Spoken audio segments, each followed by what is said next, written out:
Hello అండి, మీలో ఎంతమందికి వంకాయలంటే ఇష్టమో కామెంట్ చేసేయండి. నాకైతే వంకాయతో ఏ రెసిపీ చేసినా కూడా చాలా నచ్చుతుంది.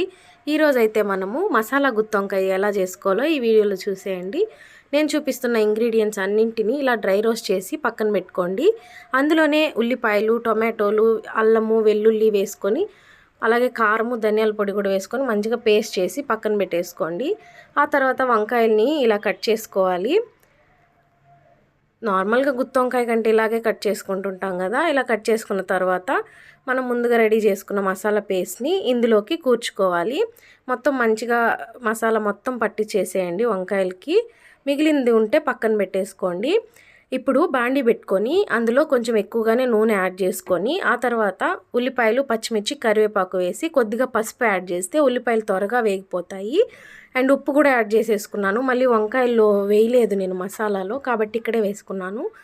ఇలా ఉల్లిపాయలు ఫ్రై అయిపోయిన తర్వాత వంకాయలను వేసుకొని మంచిగా ఒకసారి బాగా కలిపేసుకొని మూత పెట్టి ఒక 10 నిమిషాలు ఉడికించుకుంటే అవి సగం వరకు కుక్ అయిపోతాయి. వంకాయలను చూస్తూ ఉంటే నాకైతే తాజా కూరలలో రాజా ఎవరంటే ఇంకా చెప్పాలా వంకాయేనండి.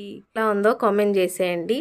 ఇలా మంచిగా కుక్ అయిపోయిన తర్వాత మనం ముందుగా పేస్ట్ రెడీ చేసుకున్నాం కదా, అది మిగిలిందంతా ఇందులో వేసేసి కొంచెం వాటర్ యాడ్ చేసుకొని ఒకసారి బాగా మిక్స్ చేసుకోవాలి. టేస్ట్ విషయానికి వస్తే కర్రీ మాత్రం అదిరిపోయిందనే చెప్పాలి. మా ఆయన అయితే నార్మల్గా వంకాయ అంతగా నచ్చదనమాట. ఆయన కూడా చాలా బాగుందని చెప్పారు. ఇలా లాస్ట్లో కొంచెం కొత్తిమీర యాడ్ చేసుకొని మూత పెట్టి ఒక 15 నిమిషాలు అయితే కుక్ చేసుకోవాలి. వంకాయలు బాగా సాఫ్ట్గా కుక్ అయిపోతాయి. నేనైతే ఇది కర్రీ అన్నంలోకి తిన్నాను. మీరు చపాతీ, రోటీల్లో కూడా ఇలా చేసుకోవచ్చు. సింపుల్గా అయిపోతుంది. ప్లీజ్ నా ఛానల్ని తప్పకుండా సబ్స్క్రైబ్ చేసుకోండి. ఈ వీడియో మీకు నచ్చినట్లయితే please do like, share, comment and subscribe to my channel. Thanks for watching.